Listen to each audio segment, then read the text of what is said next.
हरियाणा के यमुनानगर में सबरवाल अस्पताल के संचालक डॉक्टर दंपति को नशीला पदार्थ खिलाकर बड़ी चोरी का मामला सामने आया है।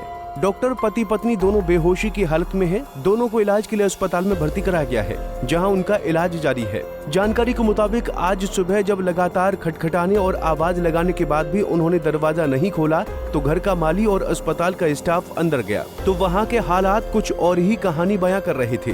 दोनों पति पत्नी घर में बेहोश पड़े थे और कमरे की अलमारियां खुली हुई थीं। आशंका जताई जा रही है कि घर का नेपाली नौकर सुनील, जो 2 महीने पहले ही आया था, ने डॉक्टर दंपति को चाय में कोई नशीला पदार्थ पिलाकर बेहोश कर दिया और घर से कीमती सामान लेकर फरार हो गया।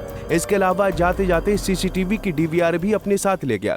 मैं सर आया पहले, उसके बाद मैं किचन में गया, आम की टोकरी रखा, उसके बाद मैं बाहर आ गया, अपने काम में लग गया। तो नीरज भैया लेने वाले आए, उसके बाद में सर नीरज भैया ने मुझे अंदर भेजा, मैं आवाज़ मारा, कोई रिस्पॉन्स नहीं आया। उसके बाद बाहर आए तो नीरज भैया ने बेल मारी, फिर कोई रिस्पॉन्स नहीं मिला। उसके बाद नीरज भैया, मैं और एक और 3 बंदे हम अंदर गए तो आंटी अंकल बेहोश पड़े थे।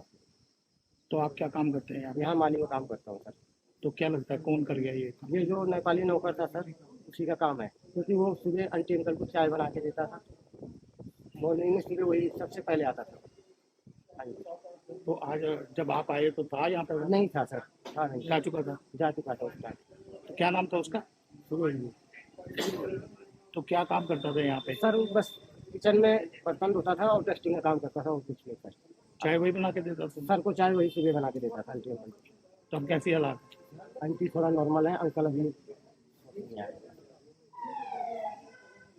वहीं जगाधरी थाना प्रभारी राजपाल ने बताया कि जांच में पता चला कि नौकर सुनील 2 महीने पहले ही किसी एजेंसी के माध्यम से यहां आया था।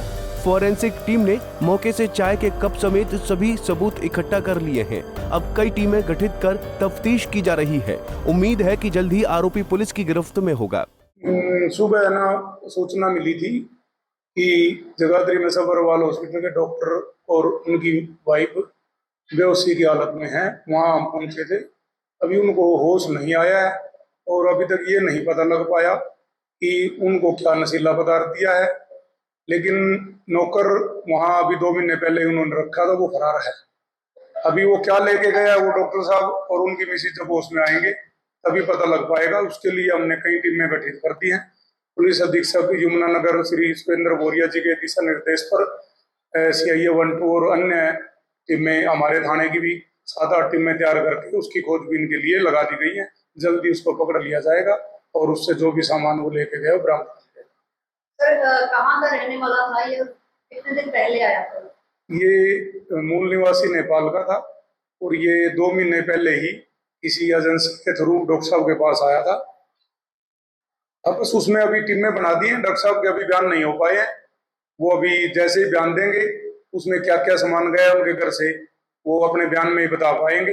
अभी तक ये नहीं पता लग पाया कि क्या सामान गया। हमने वहाँ फोरेंसिक की टीम बुला के घटना स्थल का मुआयना करवा के वहाँ से जो सबूत हैं उनको वो नष्ट ना कर दे कोई, वो हमने इकट्ठे कर लिए हैं। और जैसे डॉक्टर साहब बयान देंगे उनके बयान के आधार पर FIR भी दर्ज करेंगे और उसमें जो उनका सामान गया है उसको जल्द से जल्द अपराधी को पकड़ के बरामद करवाएंगे। चाय में कह रहे हैं वो कोई नशीला पदार्थ डाल लिया है। चाय का जो कप बचा हुआ था उसको हमने फोरेंसिक की टीम को साथ लेके उसको सैंपलिंग के लिए रख लिया है और वो अभी स्थिति उनकी नियंत्रण में है, लेकिन वो बेहोशी की हालत में है। जैसे ही होश में आएंगे उनसे हम संपर्क करके उनके कथन अंकित करके कार्रवाई करेंगे। बहरहाल जगाधरी के नामी अस्पताल में हुई इस वारदात ने हर तरफ सनसनी फैला दी है। हालांकि पुलिस की कई टीमें आरोपी की गिरफ्तारी का प्रयास कर रही हैं, लेकिन अभी तक दंपति होश में नहीं आया है। अब उनके होश में आने के बाद ही कई चीजों का खुलासा हो सकेगा। यमुनानगर से सुरेंद्र मेहता, पंजाब केसरी टीवी। हमसे जुड़े रहने के लिए हमारे YouTube चैनल को सब्सक्राइब करें और नई वीडियो की नोटिफिकेशन के लिए बेल आइकॉन को दबाएं। अगर आप ये वीडियो Facebook पर देख रहे हैं तो लाइक जरूर करें और ज्यादा से ज्यादा शेयर करें। धन्यवाद।